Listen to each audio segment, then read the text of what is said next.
Hi കൂട്ടുകാരെ, ഇന്ന് നമ്മൾ കാണാൻ പോകുന്നത് 2023 കഴിഞ്ഞ വർഷം റിലീസായിട്ടുള്ള വേറെ ലെവൽ ട്വിസ്റ്റുകളുള്ള ഒരു അടിപൊളി മർഡർ ഇൻവെസ്റ്റിഗേഷൻ ത്രില്ലറാണ്. കഥയുടെ പേര് CS സനാതൻ. കഥയെക്കുറിച്ച് അധികമൊന്നും പറഞ്ഞിട്ട് നിങ്ങളുടെ ഇൻട്രസ്റ്റ് ഞാൻ കളയുന്നില്ല. പിന്നെ എൻ്റെ എല്ലാ ചങ്ക് കൂട്ടുകാരികളും നല്ല അടിപൊളി കഥകള് നിങ്ങൾക്ക് വേണ്ടി തേടി കണ്ടുപിടിക്കാൻ ഒരു മോട്ടിവേഷനായിട്ട് ആകെ ചെയ്തു തരേണ്ടത് ഈ ഒരു വീഡിയോയ്ക്ക് ഇപ്പൊ തന്നെ മറക്കാതെ ഒന്ന് ലൈക്ക് ചെയ്യില്ലേ. കഥ ഇഷ്ടപ്പെട്ടാല് ഇതുപോലുള്ള കഥകളിൽ കാണണമെന്ന് തോന്നുകയാണെങ്കിൽ മാത്രം ചാനൽ സബ്സ്ക്രൈബ് ചെയ്താൽ മതി. അപ്പോൾ നമ്മൾ തുടങ്ങല്ലേ. ഈ കഥയുടെ ആരംഭത്തിൽ നമ്മൾ കാണുന്നത് VC കമ്പനി എന്ന ഒരു ചിറ്റ് ഫണ്ട് ഫേമിനെ കുറിച്ച് ഒരു ന്യൂസ് പറയുന്നുണ്ട്. അതായത് ആ ഒരു കമ്പനിയിൽ നിന്ന് നമുക്ക് പൈസ ലോണായിട്ട് എടുക്കണമെങ്കിൽ നമ്മൾ ദിവസം 10 രൂപ വെച്ചിട്ട് ആ കമ്പനിയിൽ ഇൻവെസ്റ്റ് ചെയ്ത് കഴിഞ്ഞാൽ നമുക്ക് ഈസി ആയിട്ട് അവര് എത്ര വേണമെങ്കിലും ലോൺ തരും. അങ്ങനെ VC കമ്പനിയുടെ ഈ ഒരു പുതിയ സ്കീം ഉപയോഗിച്ചിട്ട് കുറേയധികം ജനങ്ങൾക്ക് അവരുടെ ആഗ്രഹങ്ങൾ പൂർത്തീകരിക്കാൻ പറ്റിയിട്ടുണ്ട്. പാവപ്പെട്ട പല കുടുംബത്തെയും ആ ഒരു കമ്പനി സഹായിച്ചിട്ടുണ്ട്. വർഷങ്ങളോളം നടക്കാതിരുന്ന പലരുടെയും സ്വപ്നങ്ങൾ നേടിയിട്ട് ഇപ്പോ പലരും ഹാപ്പിയായിട്ട് ജീവിക്കുന്നതായിട്ട് ആ ഒരു ന്യൂസിൽ കാണിക്കുന്നുണ്ട്. അതിൽ ഒരു കുടുംബം പറയുന്നുണ്ട്, എന്റെ മകനെ പഠിപ്പിച്ച് പുറനാട്ടിലേക്ക് അയക്കാന് ആ ഒരു കമ്പനിയാണ് എന്നെ ഹെൽപ്പ് ചെയ്തത്. അങ്ങനെ കുറേയധികം ആളുകൾ VC കമ്പനിയെ കുറിച്ചിട്ട് നല്ല കാര്യങ്ങളൊക്കെ പറയുമ്പോൾ സ്വാഭാവികമായിട്ട് എന്തൊരു കാര്യത്തിനും ഒരു നല്ല വശവും അതുപോലെ മോശം വശം ഉണ്ടാവല്ലോ. അപ്പോൾ ആ ഒരു കമ്പനിയിൽ നിന്ന് ലോൺ എടുത്ത ചില ആളുകൾ പറയുന്നുണ്ട്, ആദ്യം ആ കമ്പനി പരസ്യം നടത്തിയത് 10 രൂപ ഡെയിലി ഇൻവെസ്റ്റ് ചെയ്താൽ 1 വർഷത്തിന് ശേഷം പലിശരഹിത വായ്പ തരാന്നാണ്. അങ്ങനെ അവരുടെ വാക്ക് വിശ്വസിച്ച് ലോൺ എടുത്തിട്ട് അവര് ആ ലോണിന്റെ മേലെ പലിശയുടെ മേലെ പലിശ, അങ്ങനെ ആ ലോൺ അടക്കാൻ പറ്റാതെയാണ് എന്റെ ഏട്ടൻ ആത്മഹത്യ ചെയ്തത്. ഒരിക്കലും VC കമ്പനി വിശ്വസിച്ചിട്ട് ആരും തന്നെ ലോൺ എടുക്കരുതെന്ന് പല ജനങ്ങളും അവരുടെ അനുഭവങ്ങൾ പറയുന്നുണ്ട്. അടുത്ത സീനില് ആ ഒരു മീഡിയയിൽ നിന്ന് ഒരു പെൺകുട്ടി നേരെ VC കമ്പനിയിലെ CEO ആയിട്ടുള്ള വിക്രമുമായിട്ട് ഒരു അഭിമുഖം നടത്താണ്. അപ്പോൾ ആങ്കർ ചോദിക്കുന്നുണ്ട്, അല്ല നിങ്ങളുടെ സക്സസിന്റെ യഥാർത്ഥ കാരണം എന്താ? അപ്പൊ വിക്രം, അതിന്റെ കാരണം വേറെ ആരുമല്ല, എന്റെ കമ്പനി ഹെൽപ്പ് ചെയ്ത സാധാരണ പാവം ജനങ്ങളാണ്. കാരണം അവരുടെ ഇൻവെസ്റ്റ്മെന്റ് കൊണ്ടാണ് എന്റെ കമ്പനി ഇത്ര വലിയ ഉയർച്ചയിലെത്തിയത്. എന്റെ ഏറ്റവും വലിയ ആഗ്രഹം ആ പാവപ്പെട്ട ജനങ്ങൾക്ക് എന്തെങ്കിലുമൊക്കെ ചെയ്യണമെന്നാണ്. ഇപ്പോൾ ഈ ഒരു കമ്പനി കൊണ്ട് എന്റെ ലൈഫും ഹാപ്പിയാണ്, അതുപോലെ പല ജനങ്ങളുടെ ലൈഫും ഹാപ്പിയാണ്. അപ്പൊ ആങ്കർ, അല്ല നിങ്ങളുടെ കമ്പനിയെ കുറിച്ചിട്ട് കുറേയധികം ആളുകൾ നല്ലത് പറയുന്നുണ്ടെങ്കിൽ അതുപോലെ തന്നെ കുറേയധികം ആളുകൾ വളരെ നെഗറ്റീവ് ആയിട്ടുള്ള അഭിപ്രായങ്ങളും പറയുന്നുണ്ടല്ലോ. അപ്പൊ വിക്രം, അതിപ്പോ ഏത് ഫേം ആണെങ്കിലും ഇനിയിപ്പോ ഒരു വ്യക്തി ആണെങ്കിലും അയാളെക്കുറിച്ച് നല്ലത് പറയാൻ ആൾക്കാരുണ്ടാവും, അതുപോലെ കുറ്റം പറയാൻ ആൾക്കാരുണ്ടാവും. എന്നെ കൊണ്ട് പറ്റുന്ന രീതിയിൽ ഞാൻ ജനങ്ങളെ സഹായിക്കാനേ ശ്രമിച്ചിട്ടുള്ളൂ. പിന്നെ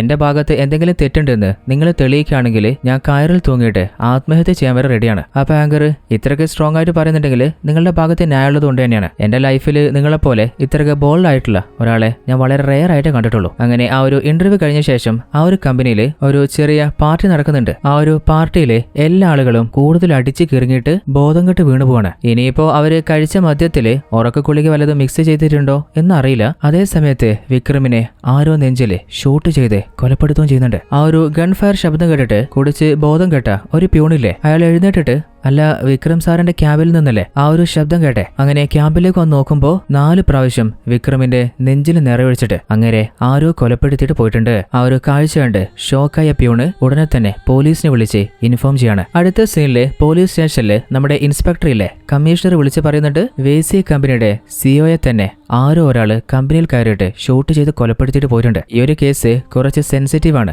അതുകൊണ്ട് നല്ലോണം ശ്രദ്ധിച്ച് വേണം കൈകാര്യം ചെയ്യാനേ. അപ്പോ ഇൻസ്പെക്ടർ ചോദിക്കുന്നുണ്ട്, അല്ല സാറേ ഇപ്പോ നമ്മൾ എന്താ ചെയ്യണ്ടേ? ഈ ഒരു കേസ് തൽക്കാലം CSI സനാതൻ തന്നെ അന്വേഷിക്കട്ടെ. അപ്പോ നമ്മുടെ ഇൻസ്പെക്ടർ ഉടനെ തന്നെ അങ്ങനെ അറിയിച്ചേക്കാന്ന് പറഞ്ഞിട്ട് അവിടെ നിന്ന് പോവാണ്. അപ്പൊ ഇൻസ്പെക്ടറോട് ഒരു ലേഡി കോൺസ്റ്റബിൾ ചോദിക്കുന്നുണ്ട്, അല്ല സാറേ VC കമ്പനിയുടെ ഓണർ വിക്രം സാറാണോ മരണപ്പെട്ടെ? അപ്പൊ ഇൻസ്പെക്ടർ, അങ്ങേര് തന്നെയാ, അല്ല നിനക്കെന്താ ടെൻഷൻ? അപ്പൊ അവര് പറയുന്നുണ്ട്, ഞാനും ആ കമ്പനിയില് 10 രൂപയുടെ ഇൻവെസ്റ്റ്മെന്റ് പ്ലാനിൽ ചേർന്നിട്ടുണ്ടായിരുന്നു. അടുത്ത 2 മാസത്തില് ആ ഒരു പൈസ എനിക്ക് കിട്ടാനിരുന്നതാ. അതിന്റെ ഇടയിലല്ലേ ആ നല്ലൊരു മനുഷ്യനെ ആരോ കൊലപ്പെടുത്തിയ. ഇനിയിപ്പോ ആ ഒരു പൈസ കിട്ടാന് എന്തെങ്കിലും പ്രശ്നം ഉണ്ടാവോ? അപ്പൊ ഇൻസ്പെക്ടർ പറയുന്നുണ്ട്, നീ മാത്രല്ല നിന്നെ പോലെ കുറേയധികം ആളുകൾ ഇതേപോലെ കമ്പനിയിൽ ഇൻവെസ്റ്റ് ചെയ്തിട്ട് ഇതേ ടെൻഷനോടെ തന്നെ ഉള്ളത്. എന്തായാലും അതിന് ആപ്റ്റ് ആയിട്ടുള്ള ഒരു തീരുമാനം തന്നെ ഗവൺമെന്റ് എടുക്കും, നമുക്ക് പ്രതീക്ഷിക്കാം. അങ്ങനെ ആ ഒരു ക്രൈം സീനിലേക്ക് നമ്മുടെ ഇൻസ്പെക്ടർ പോവാണ്. പോകുന്ന വഴിക്ക് ഡ്രൈവർ ചോദിക്കുന്നുണ്ട്, അല്ല സാറേ ഈ CSI എന്ന് പറഞ്ഞാൽ എന്താ? അപ്പൊ അങ്ങേര് പറയുന്നുണ്ട്, CSI എന്ന് പറഞ്ഞാല് ക്രൈം സീൻ ഇൻവെസ്റ്റിഗേറ്റർ, അതായത് ഫോറൻസിക് ടീമില്ലേ, അവരും ക്രൈം സീനിൽ വന്നിട്ട് ഓരോ എവിഡൻസ് കളക്ട് ചെയ്യുന്ന പോലെ തന്നെ ക്രൈം സീനിലേക്ക് വന്നിട്ട് എങ്ങനെയായിരിക്കും കൊലപാതകം നടന്നിട്ടുണ്ടാവുക, അതിന്റെ എന്തെങ്കിലും എവിഡൻസ് ആ ഒരു ഏരിയയിലുണ്ടോ, അതായത് വല്ല DNA, ഫുട് പ്രിന്റ്, അങ്ങനെ ഓരോ കേസിന്റെയും ഇനീഷ്യൽ സ്റ്റേജിൽ തന്നെ ആവശ്യമായിട്ടുള്ള എവിഡൻസ് സ്വയം കളക്ട് ചെയ്തിട്ട് ആ ഒരു കേസ് അന്വേഷിക്കുന്ന ആളെയാണ് CSI എന്ന് പറയാറ്. പിന്നെ വിക്രമിന്റെ കേസിൽ നമ്മുടെ കമ്മീഷണർ തന്നെ സജസ്റ്റ് ചെയ്തിട്ടുള്ളത് എന്റെ ഫ്രണ്ട് സനാതനെയാണ്. അവനും CSI ആണ്. അവന്റെ ഇൻവെസ്റ്റിഗേഷൻ രീതി തന്നെ ഒരു യുണീക്ക് ആയിട്ടുള്ള വേയിലൂടെയാണ്. അടുത്ത സീനിൽ നമ്മൾ കാണുന്നത് നമ്മുടെ നായകനായിട്ടുള്ള സനാതനെയാണ്. ഹീറോ ഇപ്പോൾ ക്രിമിനോളജി പഠിച്ചുകൊണ്ടിരിക്കുകയല്ലേ. നാട്ടിലേക്ക് വന്ന ഉടൻ തന്നെ നമ്മുടെ സനാതൻ നേരെ മീറ്റ് ചെയ്യാൻ പോകുന്നത് കമ്മീഷണറെയാണ്. അതായത് കമ്മീഷണർ സനാതന്റെ അമ്മാവനാണ്. എന്നാൽ കമ്മീഷണർ ആണെങ്കിൽ നല്ല ടെൻഷനിലാണ് ഓഫീസിലിരിക്കുന്നത്. ആരോട് കയറുന്നുണ്ട്. എനിക്ക് ഒരു എവിഡൻസ് പോലും മിസ്സാവാൻ പാടില്ല. എല്ലാ വണ്ടിയും ബ്ലോക്ക് ചെയ്യേ, എല്ലാം സെർച്ച് ചെയ്യുക. എവിടുന്നൊക്കെ CCTV വിഷ്വൽസ് കളക്ട് ചെയ്യാൻ പറ്റുമോ അതൊക്കെ കളക്ട് ചെയ്യാൻ നോക്ക്. അപ്പോൾ സനാതൻ ചോദിക്കുന്നുണ്ട്, അല്ലെങ്കിലേ എന്താ പ്രശ്നം? ഒന്നും പറയണ്ടടാ. നമ്മുടെ ഹോം മിനിസ്റ്റർ ഇല്ലേ, അദ്ദേഹത്തിന്റെ മകളെ തന്നെ ആരോ തട്ടിക്കൊണ്ട് പോയിട്ടുണ്ട്. എന്നാൽ എങ്ങോട്ടാ കൊണ്ടുപോയത്, ആരാ കൊണ്ടുപോയത്, ഇനി ആ കുട്ടിയെ എന്തെങ്കിലും ചെയ്തോ ഒന്നും ഇതുവരെ മനസ്സിലാക്കാൻ പറ്റിയിട്ടില്ല. എന്നാൽ തട്ടിക്കൊണ്ടുപോയ ആളുകൾക്ക് എന്തെങ്കിലും ഡിമാൻഡ് ഉണ്ടെങ്കിൽ അത് പറഞ്ഞിട്ട് പോലീസിനെ വിളിക്കില്ലേ? ചിലപ്പോൾ പൈസ ആയിരിക്കാം, അല്ലെങ്കിൽ വേറെ എന്തെങ്കിലും ആയിരിക്കാം. ഇതുവരെ അങ്ങനെ ആരും വിളിച്ചിട്ടുമില്ല. ആ കുട്ടിക്ക് എന്താണ് സംഭവിച്ചത്, ആരാണ് ഇതിന് പിന്നിൽ, ഒന്നും മനസ്സിലാക്കാൻ പറ്റാതെ തല ചൂട് പിടിച്ചുകൊണ്ടിരിക്കുകയാണ്. ആകെ ഇപ്പൊ കിട്ടിയിട്ടുള്ളത് ഒരു CCTV വിഷ്വൽ മാത്രമാണ്. എന്നാൽ അതിൽ നിന്നും പ്രത്യേകിച്ച് ഒരു ലീഡും കിട്ടിയില്ല. അപ്പോൾ സനാതൻ ചോദിക്കുന്നുണ്ട്, അല്ല അമ്മാവ, കുഴപ്പമില്ലെങ്കിൽ ഞാൻ ആ വിഷ്വൽസ് ഒന്ന് കണ്ടോട്ടെ. അപ്പോൾ കമ്മീഷണർ, അല്ല നീ ഇപ്പൊ നോക്കിയിട്ട് എന്ത് ചെയ്യാനാ? സനാതൻ പറയുന്നുണ്ട്, അമ്മാവ ഇതേപോലത്തെ ഒരു കേസ് എന്റെ ട്രെയിനിങ്ങിന്റെ ഭാഗമായിട്ട് ഞാൻ ഡൽഹിയിൽ ഇപ്പോഴാണ് സോൾവ് ചെയ്തത്. അമ്മാവൻ പറഞ്ഞതും ഇപ്പോഴത്തെ ആ ഒരു സിറ്റുവേഷൻ കണ്ടിട്ട് ഏകദേശം സെയിം മെത്തേഡാന്ന് തോന്നുന്നുണ്ട്. ചിലപ്പോൾ എനിക്ക് ഹെൽപ്പ് ചെയ്യാൻ പറ്റുമായിരിക്കും. അപ്പോൾ നമ്മുടെ ഹീറോയെ ഓഫീസിന്റെ ഉള്ളിലേക്ക് കൂട്ടിക്കൊണ്ട് പോവാണ്. അപ്പോൾ ഉള്ളിലായിട്ട് നമ്മുടെ ഇൻസ്പെക്ടർ നിൽക്കുന്നുണ്ട്. ഇൻസ്പെക്ടറും ഹീറോയും ഫ്രണ്ട്സ് അല്ലേ. അങ്ങനെ ഇൻസ്പെക്ടറെ ഹീറോ ഹഗ് ചെയ്ത ശേഷം ആ ഒരു CCTV വിഷ്വല് ചെക്ക് ചെയ്യാണ്. എന്നാൽ ആ ഒരു വണ്ടിയുടെ നമ്പർ CCTVയിൽ പതിഞ്ഞിട്ടില്ല. അപ്പോൾ ഹീറോ പറയുന്നുണ്ട്, ആ ഒരു വീഡിയോ ഇല്ലേ അത് ഒന്നുകൂടി റിവൈൻഡ് ചെയ്ത് പ്ലേ ചെയ്യ്. അങ്ങനെ 2-3 പ്രാവശ്യം വീണ്ടും പ്ലേ ചെയ്തപ്പോൾ നമ്മുടെ സനാതനെ എന്തോ ഒരു കാര്യം മനസ്സിലായിട്ടുണ്ട്. അതായത് ആ ഒരു വീഡിയോ ഫൂട്ടേജ് ഇല്ലേ അത് ആരോ ടാമ്പറിങ് ചെയ്തതാണ്. അപ്പോൾ കമ്മീഷണർ ചോദിക്കുന്നുണ്ട്, അല്ല സനാദ, അതെങ്ങനെയാ നിനക്ക് ഉറപ്പിച്ച് പറയാൻ പറ്റുക? അതായത് ആ ഒരു വീഡിയോയിലെ ടൈം 4 മണിയാണ്. എന്നാൽ ആ ഒരു കുട്ടി നിൽക്കുന്നില്ലേ, ആ പെൺകുട്ടിയുടെ നിഴല് അത് കാലിന്റെ നേരെ താഴെയാണ്. ആ ഒരു വീഡിയോയിൽ കാണിച്ച പോലെ വൈകുന്നേരം 4 മണിയായിരുന്നു ടൈമിംഗിൽ ആ പെൺകുട്ടിയുടെ നിഴല് പിന്നിലായിട്ട് നീളത്തിലായിരുന്നു കാണേണ്ടിയിരുന്നത്. എന്നാൽ കാലിന്റെ നേരെ താഴെയല്ലേ കാണുന്നേ. അതിന്റെ അർത്ഥം ആ ഒരു പെൺകുട്ടിയെ തട്ടിക്കൊണ്ടു പോയത് ഉച്ചക്ക് 12 മണിയുടെയും 1 മണിയുടെ ഇടയിലാണ്. എന്നാൽ പോലീസിനെ തെറ്റിദ്ധരിപ്പിക്കാനാണ് അവർ ആ CCTV വിഷ്വല് കറപ്റ്റ് ചെയ്തത്. ഇതുവരെയായിട്ട് നമ്മുടെ കമ്മീഷണറിനോ ടീമിനോ ഒരു ക്ലൂവും കിട്ടില്ലല്ലോ. അപ്പോൾ ഹീറോയുടെ അറ്റംപ്റ്റ് കണ്ടപ്പോൾ അവർക്ക് ഒരു ഹോപ്പ് കിട്ടുന്നുണ്ട്. അപ്പോൾ നമ്മുടെ ഹീറോ സനാതൻ ചോദിക്കുന്നുണ്ട്, ഇതേ വണ്ടി രാവിലെ ഒരു 10 മുതൽ 11 മണി വരെ നമ്മുടെ സിറ്റിയുടെ ഏതെങ്കിലും ഭാഗത്ത് റൗണ്ട് ചുറ്റുന്നുണ്ടായിരുന്നോ എന്നൊന്ന് ചെക്ക് ചെയ്യാൻ പറ്റുമോ? അങ്ങനെ ബാക്കിയുള്ള ഓരോ CCTV വിഷ്വലും ചെക്ക് ചെയ്ത് നോക്കുമ്പോൾ രാവിലെ 10 മണി മുതൽ ആ ഒരു പെൺകുട്ടി ഉണ്ടായിരുന്ന അതേ തെരുവിലൂടെ 18 പ്രാവശ്യത്തിൽ കൂടുതൽ ആ വണ്ടി അങ്ങോട്ടും ഇങ്ങോട്ടുമായിട്ട് ട്രാവൽ ചെയ്തിട്ടുണ്ട്. അതിനിടയിൽ ആ ഒരു വണ്ടി ഒരു കടയിൽ നിർത്തിയിട്ട് അതൊന്ന് ഒരാളിറങ്ങി ഒരു സിഗരറ്റ് വാങ്ങി വലിക്കുകയാണ്. അപ്പോൾ സനാതൻ പറയുന്നുണ്ട്, അവന്റെ മുഖം നല്ലോണം സൂം ചെയ്ത് നോക്കുമ്പോൾ ഒരു താടിക്കാരനാണ്. അവനെ കണ്ടപ്പോൾ സനാതൻ പറയുന്നുണ്ട്, ഇവനെ ഇതിനു മുൻപ് ഞാൻ എവിടെയോ കണ്ടിട്ടുണ്ടല്ലോ. എന്തായാലും അവന്റെ ഫോട്ടോ വെച്ചിട്ട് ഡാറ്റാബേസിൽ ഒന്ന് ചെക്ക് ചെയ്തിട്ട് അവന്റെ ഡീറ്റെയിൽസ് എടുക്കുക. അതുപോലെ അവസാനമായിട്ട് അവൻ ഏത് ഏരിയയിലിരുന്നുണ്ടായിരുന്നത് അത് അവന്റെ ഫോൺ ലൊക്കേഷൻ വെച്ചിട്ട് കണ്ടുപിടിക്കുകയും ചെയ്യേ. അപ്പോൾ അവർ ആ ഫോൺ ലൊക്കേഷൻ നോക്കുമ്പോൾ ഓൾമോസ്റ്റ് ഒരു 2 മണി സമയത്ത് ലിംഗമ്മ പള്ളി എന്ന് പറയുന്ന ഒരു സ്ഥലത്താണ് അവസാനമായിട്ട് ആ ഒരു ഫോണിന്റെ ലൊക്കേഷൻ കാണിക്കുന്നത്. അതിനുശേഷം വീണ്ടും ലൊക്കേഷൻ ട്രേസ് ചെയ്ത് നോക്കുമ്പോൾ നടക്കുന്നില്ല. ആ ഒരു ഫോൺ ഓഫായ ശേഷം ചിലപ്പോൾ അവൻ എന്തെങ്കിലും ചെയ്തിട്ടുണ്ടായിരിക്കാം. അതുകൊണ്ടാണ് ലൊക്കേഷൻ ട്രാക്ക് ചെയ്യാൻ പറ്റാത്തത്. അപ്പോൾ സനാതൻ പറയുന്നുണ്ട്, ഏത് ഫോണാണെങ്കിലും അത് ഓഫായാൽ പോലും IMEI നമ്പർ വെച്ചിട്ട് ആ ഒരു ലൊക്കേഷൻ കണ്ടുപിടിക്കാൻ പറ്റുമല്ലോ. അപ്പോൾ ടെക്കി പോലീസ് പറയുന്നുണ്ട്, അതങ്ങനെ പെട്ടെന്ന് പറ്റില്ല, അതിന് എനിക്കൊരു ഹാക്കർ ആവശ്യമാണ്. അങ്ങനെ ഹാക്കറെ തേടി പിടിക്കുകയാണ്.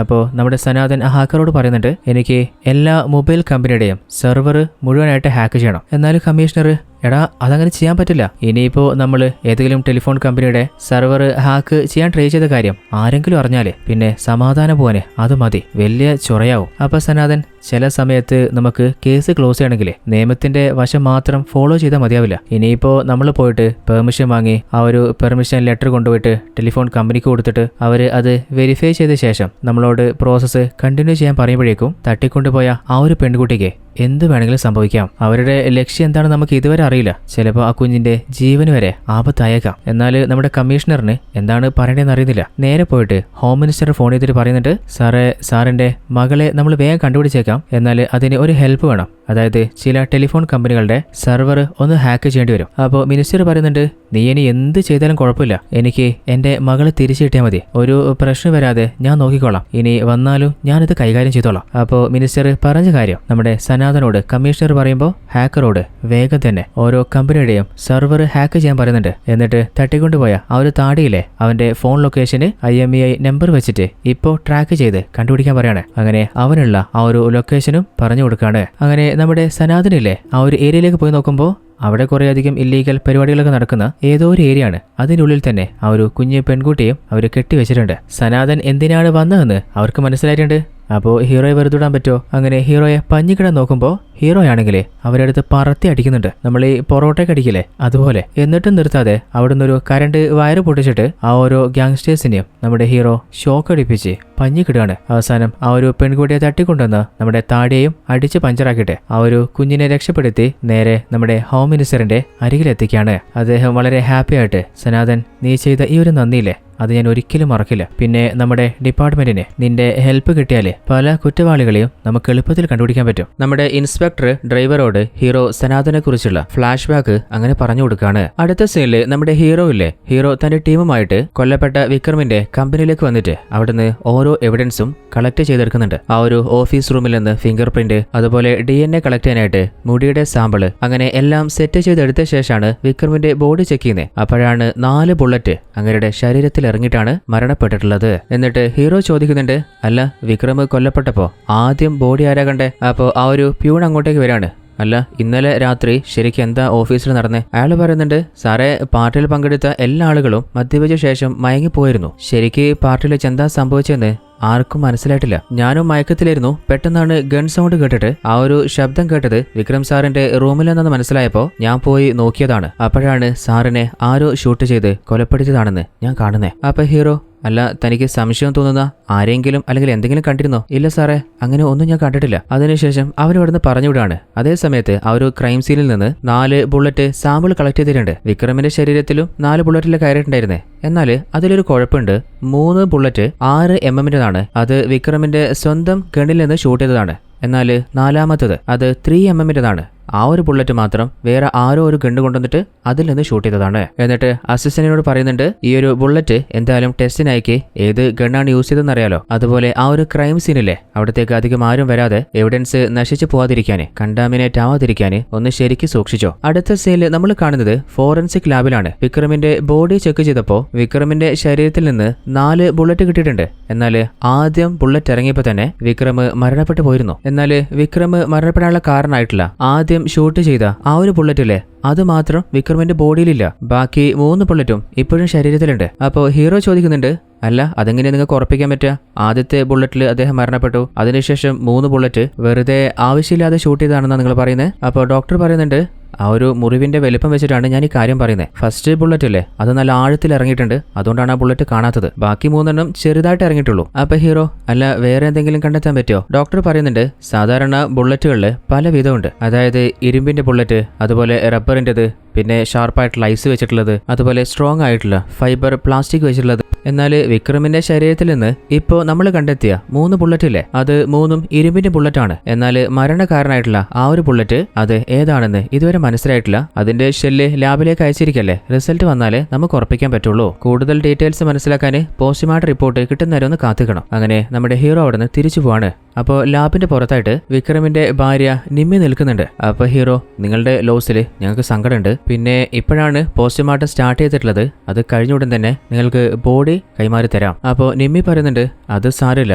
അവസാന സമയത്തെങ്കിലും വിക്രം എന്റെ അരികിൽ കുറച്ചധികം നേരം നിന്നോട്ടെ, പെട്ടെന്ന് വിട്ടു പോണ്ടല്ലോ. അപ്പൊ ഹീറോ ചോദിക്കുന്നുണ്ട്, അല്ല നിങ്ങൾ എന്താ പറയുന്നത്? എന്റെയും വിക്രമിന്റെയും കല്യാണം കഴിഞ്ഞിട്ട് ഇപ്പോൾ 5 വർഷവനായി. ഈ അടുത്താണ് വിക്രമിന് ദിവ്യ ആയിട്ടുള്ള ഒരു റിലേഷൻ എനിക്ക് മനസ്സിലാവുന്നത്. അപ്പൊ ഹീറോ, അല്ല ഈ ദിവ്യ ആരാ? അതായത് വിക്രം ജോലി ചെയ്യുന്ന VC കമ്പനിയിലെ അതിന്റെ co-ഫൗണ്ടറാണ്. എന്റെയും വിക്രമിന്റെയും കല്യാണം കഴിഞ്ഞിട്ട് 5 വർഷമാവുന്നേ ഉള്ളൂ. എന്നാൽ VC കമ്പനി തുടങ്ങിയിട്ട് 12 വർഷത്തിന് മേലെയായി. 12 വർഷമായിട്ട് ദിവ്യയുമായിട്ട് വിക്രമിന് റിലേഷൻ ഉണ്ടായിരുന്നു. അവളൊരു നല്ല പെൺകുട്ടിയൊന്നുമല്ല, അവളൊരു പ്രോസ്റ്റിറ്റ്യൂട്ടാണ്. എന്റെ ഹസ്ബൻഡിനെ അവളുടെ കൈവെള്ളയിൽ അവൾ വെച്ചിരിക്കുകയായിരുന്നു. എനിക്കൊരു കാര്യം ഉറപ്പാണ്, അവള് തന്നെയാണ് എന്റെ ഹസ്ബൻഡിനെ കൊലപ്പെടുത്തിയിട്ടുണ്ടാവുക. അപ്പൊ ഹീറോ, അവരെക്കുറിച്ചും ബാക്കി ഡീറ്റെയിൽസ് ഒക്കെ ഞങ്ങളൊന്ന് ചെക്ക് ചെയ്ത് നോക്കാം, കൂടുതൽ ആലോചിച്ച് ടെൻഷൻ അടിക്കണ്ട. അതും പറഞ്ഞിട്ട് ഹീറോയും കൂട്ടുകാരും കൂടി അവിടുന്ന് തിരിച്ചു പോവാണ്. അങ്ങനെ നേരെ പോകുന്നത് VC കമ്പനിയിലാണ്. അവിടുത്തെ റിസപ്ഷനിസ്റ്റിനോട് ചോദിക്കുന്നുണ്ട്, അല്ല ഈ ഒരു കമ്പനിയിൽ എത്ര ആളുകൾ ജോലി ചെയ്യുന്നുണ്ട്? ഏകദേശം ഒരു 200ഓളം ആളുകൾ ജോലി ചെയ്യുന്നുണ്ട്. അല്ല കഴിഞ്ഞ ദിവസം പാർട്ടിക്ക് എത്ര ആളുകൾ പങ്കെടുത്തിട്ടുണ്ടായിരുന്നു? സാറേ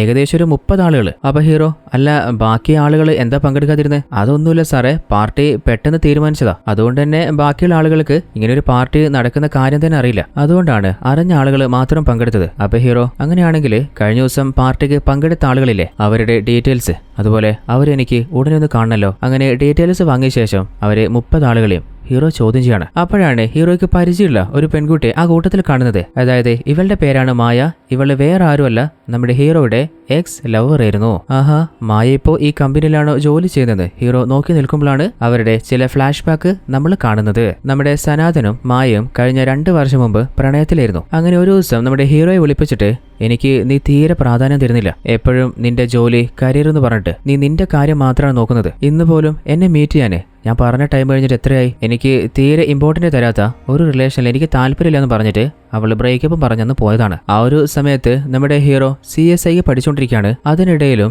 നമ്മുടെ ഹീറോ പോലീസിന് സോൾവ് ചെയ്യാൻ പറ്റാത്ത കേസുകൾ ഏറ്റെടുക്കാറുണ്ട്. എന്നിട്ട് മാക്സിമം സോൾവ് ചെയ്യാൻ ട്രൈ ചെയ്യാറുണ്ട്. അങ്ങനെ ട്രെയിനിങ് സമയത്ത് ഹീറോ ഏറ്റെടുത്ത ഒരു കേസാണ് ഓപ്പറേഷൻ മല്ലിക. അതായത് ഒരു റൗഡി താടിയുണ്ട്, അവനെ പിടിക്കലാണ്. അങ്ങനെ താടി ഇപ്പൊ എവിടെയാണുള്ളത് ആ ഒരു ലൊക്കേഷൻ നമ്മുടെ പോലീസ് ടീമിന് മനസ്സിലായിട്ട് ഹീറോയ്ക്ക് പാസ് ചെയ്തിട്ടുണ്ട്. അങ്ങനെ അവനെ പിടിക്കാനായിട്ട് ആ ഒരു ലൊക്കേഷനിലേക്ക് പോകുമ്പോൾ കഥയുടെ ആരംഭത്തില് ആ ഒരു പെൺകുട്ടിയെ തട്ടിക്കൊണ്ടുപോയ ഒരു താടിയില്ലേ, അവൻ തന്നെയാണ്. അങ്ങനെ അവന്റെ ടീമിന് മുഴുവനായിട്ട് അടിച്ച് ബോധം കെടുത്തിയ ശേഷം അവനെ ഗൺ പോയിന്റിൽ ലോക്ക് ചെയ്തിട്ട് അറസ്റ്റ് ചെയ്യാൻ നോക്കുമ്പോഴാണ് നമ്മുടെ ഹീറോയ്ക്ക് അമ്മാവൻ കമ്മീഷണറിന്റെ ഒരു ഫോൺ കോൾ വരുന്നത്. ഒരു സാഡ് ന്യൂസ് നിന്നോട് പറയാനുണ്ട്. അപ്പൊ ഹീറോ എന്താ പ്രശ്നം എന്ന് ചോദിക്കുമ്പോൾ, നിന്റെ ഏട്ടനില്ലേ ഒരു ഹാർട്ട് അറ്റാക്കിലെ മരണപ്പെട്ടു പോയിട്ടുണ്ട്. അത് കേട്ടപ്പോ നമ്മുടെ ഹീറോ ഷോക്കായിട്ട് തരിച്ചു നിന്നു പോവാണ്. അപ്പോ ആ ഒരു താടിയിലെ ഹീറോയെ അടിച്ച് ബോധം കെടുത്തിട്ടിട്ട് അവിടുന്ന് രക്ഷപ്പെട്ടു പോവാണ്. അങ്ങനെ കുറച്ച് നേരത്തിന് ശേഷം തന്റെ ഏട്ടന്റെ ചടങ്ങുകളൊക്കെ ഹീറോ നടത്തുകയാണ്. എന്നാൽ ഏട്ടന്റെ വിയോഗമില്ലേ, അത് ഹീറോയെ വല്ലാതെ എഫക്ട് ചെയ്തിട്ടുണ്ട്. ലൈഫില് ഒന്നും തന്നെ ചെയ്യാന് ഒരു താല്പര്യമില്ല, ആർക്ക് വേണ്ടിയാ ജീവിക്കുന്നതെന്ന് പോലും അറിയാതെ അങ്ങനെ ഇരിക്കുകയാണ്. അപ്പോഴാണ് അമ്മവൻ കമ്മീഷണർ എന്ന് പറയുന്നത്, നിന്റെ ഏട്ടൻ നിന്നെ വിട്ടുപോയി എന്നുള്ള കാര്യം സത്യം തന്നെയാ, അത് അക്സെപ്റ്റ് ചെയ്യ്. ഏട്ടനെ ഓർത്തിട്ട് നിന്റെ ലൈഫ് നീ നശിപ്പിക്കാൻ പോവാ? അപ്പൊ ഹീറോ, എന്റെ ലൈഫില് എനിക്ക് ആകെ സപ്പോർട്ടായിട്ട് കൂടെ ഉണ്ടായിരുന്നത് എന്റെ ഏട്ടനാ, ആ ഏട്ടൻ എന്നെ വിട്ടുപോയി. പിന്നെ എന്റെ ലൈഫിലേക്ക് വന്നതാണ് എന്റെ ലവർ മായ, അവളും ഇപ്പോൾ എന്നെ വിട്ടുപോയിട്ടുണ്ട്. പിന്നെ എൻ്റെ ലൈഫിലെ ഏറ്റവും വലിയ ലക്ഷ്യം തരുന്നറിയോ, IPS എഴുതി നേടണമെന്നാണ്. എന്നാൽ അതിനും പറ്റിയില്ല. അപ്പോൾ അമ്മാവൻ ചോദിക്കുന്നുണ്ട്, നീ ഇപ്പോൾ എന്തിനാ എല്ലാം നെഗറ്റീവായിട്ട് തന്നെ ചിന്തിക്കുന്നേ? IPS എടുക്കാൻ പറ്റിയിട്ടില്ലെങ്കിൽ CSI അല്ലേ, അതിന് ട്രൈ ചെയ്യേ. നിന്റെ കഴിവ് വെച്ചിട്ട് നിനക്ക് എളുപ്പത്തിൽ അത് കിട്ടാനുള്ള ചാൻസ് ഉണ്ട്. അതിനുശേഷമാണ് നമ്മുടെ ഹീറോ ഡൽഹിയിലേക്ക് വരുന്നതും ക്രിമിനോളജി പഠിക്കാൻ സ്റ്റാർട്ട് ചെയ്യുന്നതും. അങ്ങനെ ആ ഒരു കോളേജിലുള്ള ഒരു പ്രൊഫസറിന് നമ്മുടെ ഹീറോയെ വല്ലാതെ ഇഷ്ടമാണ്. പഠനത്തിന് എപ്പോഴും അദ്ദേഹം നല്ലോണം ഹെൽപ്പ് ചെയ്യും. തന്റെ ഏട്ടന്റെ വിയോഗം തന്നെ പതിയെ പതിയെ മറക്കാന് അദ്ദേഹത്തിന്റെ പ്രസൻസ് ഹീറോയെ ഹെൽപ്പ് ചെയ്യുന്നുണ്ട്. അടുത്ത സീനില് നമ്മുടെ വിക്രമിന്റെ കമ്പനിയിലെ ആ ഒരു 30 ആളുകളെയും ഹീറോ ചോദ്യം ചെയ്ത ശേഷം ഒരു 5 ആളുകളെ മാറ്റി നിർത്തിയിട്ട് പറയുന്നുണ്ട്, വിക്രമിന്റെ കൊലപാതകമായിട്ട് ആ 5 ആളുകളിലെ ആർക്കുമാണ് ബന്ധം, അല്ലെങ്കിൽ 5 പേർക്കും ബന്ധം ഉണ്ടാവാം. അപ്പോൾ ഹീറോയുടെ ഫ്രണ്ട് ഇൻസ്പെക്ടർ ചോദിക്കുന്നുണ്ട്, അല്ല ആ 5 ആളുകൾക്കാണ് വിക്രമിന്റെ കൊലപാതകമായിട്ട് ബന്ധമുള്ളതെന്ന് നീ എങ്ങനെ കണ്ടെത്തിയ? അപ്പൊ ഹീറോ, ആ ഒരു 30 ആളുകളുടെ ഡീറ്റെയിൽസ് മുഴുവനായിട്ട് ഞാനൊന്ന് ഫിൽട്ടർ ചെയ്തിരുന്നു. ആരൊക്കെയാണ് ഈ കമ്പനി തുടങ്ങിയ കാലം മുതലേ ഇവിടെ ജോലി ചെയ്യുന്നത്, ആരൊക്കെയാണ് റീസെന്റ് ആയിട്ട് കമ്പനിയിൽ ചേർന്നത്. ആ ഒരു ഡീറ്റെയിൽസ് എടുത്തപ്പോൾ 15 ആളുകൾ ഈ ഒരു കമ്പനി സ്റ്റാർട്ട് ആയിട്ടില്ലേ, അതിനുശേഷം പലപ്പോഴായിട്ട് കമ്പനിയിൽ ജോയിൻ ചെയ്തതാണ്. എന്നാൽ ബാക്കി 15 ആളുകൾ കമ്പനിയിൽ ജോയിൻ ചെയ്തിട്ട് 1 വർഷം പോലും ആയിട്ടില്ല. ആ ഒരു 15 ആളുകൾ കുറെ വർഷമായിട്ട് ഈ കമ്പനിയിലുള്ള ആളുകൾക്ക് വിക്രമിനെ കൊലപ്പെടുത്താൻ എപ്പോൾ വേണമെങ്കിലും അവസരം കിട്ടുമായിരുന്നു. എന്നാൽ അവർ അതിന് മുതിർന്നിട്ടില്ല, കാരണം അവർക്ക് അതിൻ്റെതായിട്ടുള്ള ഒരു മോട്ടീവും ഇല്ല. എന്നാൽ ഈ അടുത്ത് ഈ കമ്പനിയിൽ ജോയിൻ ചെയ്ത ആളുകളിലെ അവരിലെ ആരോ വിക്രം കാരണമായിട്ട് എഫക്റ്റ് ആയിട്ടുണ്ട്. അപ്പോൾ അതിന്റെ പ്രതികാരം വീട്ടാനായിരിക്കാം പ്ലാൻ ചെയ്ത് കമ്പനിയിൽ ജോയിൻ ചെയ്തതും തക്ക നോക്കിയിട്ട് വിക്രമിനെ ഷൂട്ട് ചെയ്ത് കൊലപ്പെടുത്തിയതും. പിന്നെ ആ ഒരു 5 ആളുകളെ പ്രത്യേകിച്ച് ഞാൻ സെലക്ട് ചെയ്യാനുള്ള കാരണം അവരുടെ ബോഡി ലാംഗ്വേജ് ആണ്. നമ്മൾ ഒരാളെ ചോദ്യം ചെയ്യുന്ന സമയത്ത് അവരുടെ ഐ ഫോക്കസ് അത് നമ്മുടെ നേരെ ആയിരിക്കണം. എന്നാൽ അവരുടെ ഉള്ളിൽ എന്തെങ്കിലും പേടിയുണ്ടെങ്കിലോ കൺഫ്യൂഷൻ ഉണ്ടെങ്കിലോ അവർ പല ഭാഗത്തേക്ക് നോക്കിക്കൊണ്ടിരിക്കും. അതുപോലെ ആ ഒരു 5 ആളുകളുടെയും ശരീരം നല്ലോണം വേർക്കുന്നുണ്ടായിരുന്നു, അവർ വല്ലാതെ ഷിവറിങ് ആവുന്നുണ്ടായിരുന്നു. ആ ഒരു സിംറ്റംസ് ഒക്കെ വെച്ചിട്ട് എനിക്ക് മനസ്സിലായത് അവരെന്തോ തെറ്റ് ചെയ്തിട്ട് അത് മറക്കാൻ ട്രൈ ചെയ്യാണെന്നാണ്. ഒന്നുകിൽ ആ ഒരു 5 ആളുകൾ പ്ലാൻ ചെയ്തിട്ടായിരിക്കാം വിക്രമിനെ കൊലപ്പെടുത്തിയത്, അല്ലെങ്കിൽ 5 ആളിലെ ആരെങ്കിലും ഒരാൾ. എന്നിട്ട് ഹീറോ പറയുന്നുണ്ട്, ഈ 5 ആളുകൾ ആരാണ്, ഇതിനു മുൻപ് ഇവര് എവിടെയാണ് ജോലി ചെയ്തിട്ടുണ്ടായിരുന്നത്, അവരുടെ മുഴുവൻ ഡീറ്റെയിൽസ്, അതുപോലെ വിക്രവുമായിട്ട് എന്തെങ്കിലും തരത്തിലുള്ള ബന്ധം അവർക്ക് ഉണ്ടായിട്ടുണ്ടോ, അതും കൂടി നമുക്ക് വേഗം കണ്ടെത്തണം. അടുത്ത സീനില് നമ്മുടെ വിക്രമിന്റെ പാർട്ണർ ആയിട്ടുള്ള ദിവ്യയെ ഹീറോ വിളിപ്പിച്ചിട്ട് അവളെ ചോദ്യം ചെയ്യുന്നുണ്ട്. സത്യം പറ, നീ എന്തിനാ വിക്രമിനെ കൊലപ്പെടുത്തിയെ? അപ്പോ അവള് ചോദിക്കുന്നുണ്ട്, അല്ല സാർ ഇതെന്താ പറയുന്നേ? ഞാൻ എന്തിനാ അവനെ കൊലപ്പെടുത്തുന്നേ? അതിന്റെ ലക്ഷ്യം എനിക്ക് ഇപ്പോഴും മനസ്സിലായില്ല.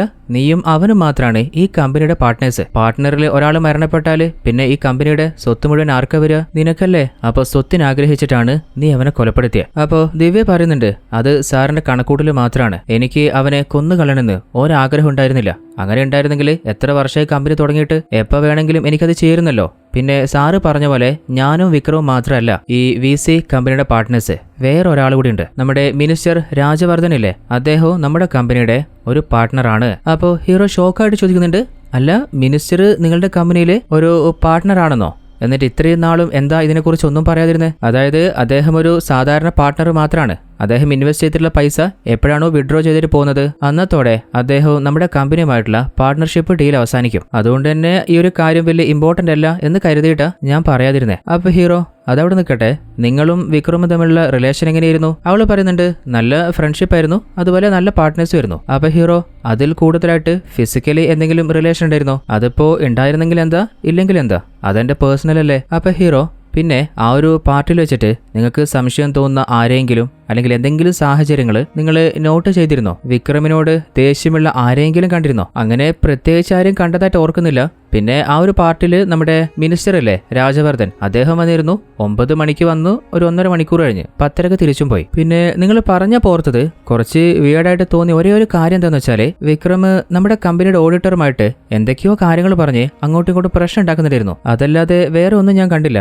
അപ്പൊ ഹീറോ, എന്നാ നിങ്ങൾ പോയിക്കോ. എന്നിട്ട് ഓഡിറ്ററിനെ വിളിപ്പിക്കുകയാണ്. എന്നിട്ട് പാർട്ടിയിൽ വെച്ചിട്ട് വിക്രമും നിങ്ങളും തമ്മിൽ എന്തോ പ്രശ്നം ഉണ്ടായിരുന്നോ, അതിന്റെ പേരിൽ അങ്ങോട്ടും ഇങ്ങോട്ടും കലഹിച്ചിരുന്നു എന്നൊക്കെ കേട്ടല്ലോ. അപ്പൊ ഓഡിറ്റർ പറയുന്നുണ്ട്, സാറേ നിങ്ങൾക്കറിയാലോ ആ VC കമ്പനിയുടെ ഓഡിറ്ററാണ് ഞാൻ. ഈ ഒരു കമ്പനിയുടെ ഷെയർ വാല്യൂ എത്രയുണ്ട്, അതുപോലെ എത്ര ആളുകൾ കമ്പനിയുടെ ഷെയർ വാങ്ങി ജോയിൻ ചെയ്തിട്ടുണ്ട്, പുറത്തുനിന്ന് എത്ര ഷെയർ, അതുപോലെ കമ്പനിയിൽ നിന്ന് ആർക്കൊക്കെ ഫണ്ട് പോകുന്നുണ്ട്, അങ്ങനെ കമ്പനിയുടെ മുഴുവൻ ഓഡിറ്റിങ്ങും സാധാരണ ഞാനാണ് ചെയ്യിക്കാറ്. ഞാനല്ല ചെയ്യുന്നേ, ഞാനൊരു ലാസിയ എന്ന മറ്റൊരു പെൺകുട്ടി വെച്ചാണ് ചെയ്യിപ്പിക്കുന്നത്. എന്നാൽ കുറച്ച് നാളായിട്ട് അവള് ഓഡിറ്റിംഗ് ചെയ്യുന്നില്ല.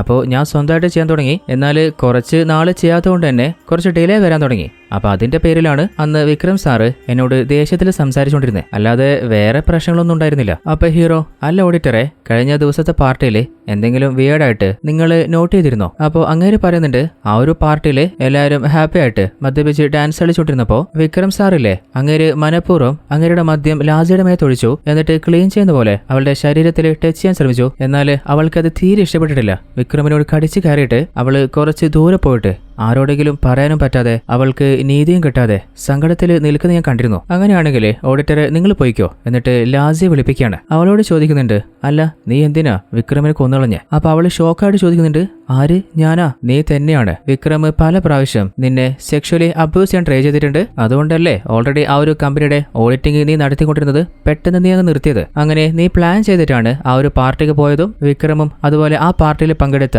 ആളുകളൊക്കെ കഴിച്ച മദ്യത്തില് മയക്കുമരുന്ന് മിക്സ് ചെയ്തതും അവസാനം തക്കം കിട്ടിയപ്പോ അവന്റെ ഓഫീസ് റൂമിൽ വെച്ചിട്ട് അവനെ ഷൂട്ട് ചെയ്ത് കൊന്നു കളഞ്ഞതും. എന്നാൽ അവള് പറയുന്നുണ്ട്, സാറേ ഞാനല്ല അയാളെ കൊന്നുകളഞ്ഞ്. സാറ് പറഞ്ഞ പോലെ അയാള് സ്ത്രീകളുമായിട്ട് വളരെ മോശമായിട്ട് തന്നെയാ പെരുമാറാറ്. എന്നോടും പലപ്പോഴും അങ്ങനെ ബിഹേവ് ചെയ്തിട്ടുണ്ട്. എന്റെ ഉള്ളിലും എപ്പോഴാണ് അവനൊന്ന് തീർക്കാനുള്ള ഒരു അവസരം കിട്ടാന്ന് ഞാനും ആഗ്രഹിച്ചിട്ടൊക്കെ ഉണ്ട്. എന്നാൽ സത്യം പറയാണ്, അയാളെ കൊന്നുകളഞ്ഞത് ഞാനല്ല. അവന്റെ പേരിൽ കംപ്ലൈന്റ് കൊടുക്കാനും പറ്റില്ല. കാരണം അവന്റെ റിലേഷന് വലിയ വലിയ പോലീസുകാര് അതുപോലെ മിനിസ്റ്ററൊക്കെ അല്ലേ. ഇനി എന്റെ വാശി തീർക്കാന് ഞാൻ അവനെ കൊന്നുകളഞ്ഞാല് അവസാനം എന്റെ കുടുംബത്തിന്റെ അവസ്ഥ എന്താവും? ഞാൻ നേരെ ജയിലിലേക്ക് പോകേണ്ടി വരില്ലേ? അതുകൊണ്ട് തന്നെ എന്റെ വിഷമങ്ങളൊക്കെ ഞാൻ ഉള്ളിൽ അടക്കി ജീവിക്കായിരുന്നു. അപ്പോൾ ഹീറോ ചോദിക്കുന്നുണ്ട്, അല്ല ആ പാർട്ടിയിൽ വെച്ചിട്ട് എന്തെങ്കിലും വിചിത്രമായിട്ടുള്ള വല്ല കാഴ്ചയും കണ്ടിരുന്നോ? അങ്ങനെ ആരെങ്കിലും നോട്ട് ചെയ്തിരുന്നോ? അപ്പോൾ അവള് പറയുന്നുണ്ട്, അങ്ങനെ ഒന്നും ഞാൻ കണ്ടിട്ടില്ല. പിന്നെ കഴിഞ്ഞ ഒരാഴ്ച മുമ്പ് കമ്പനിയിൽ ചെറിയൊരു പ്രശ്നം ഉണ്ടായി. അതായത് ചില കസ്റ്റമേഴ്സ് വന്നിട്ട് അവരുടെ ഡെപ്പോസിറ്റുകളൊക്കെ തിരിച്ചു വേണമെന്ന് ആവശ്യപ്പെട്ടു. എന്നാൽ ആ ഒരു പ്രശ്നം വലുതാകുന്നതിന് മുൻപ് കമ്പനിയിൽ ജോലി ചെയ്യുന്ന സലീമില്ലേ, അവനാണ്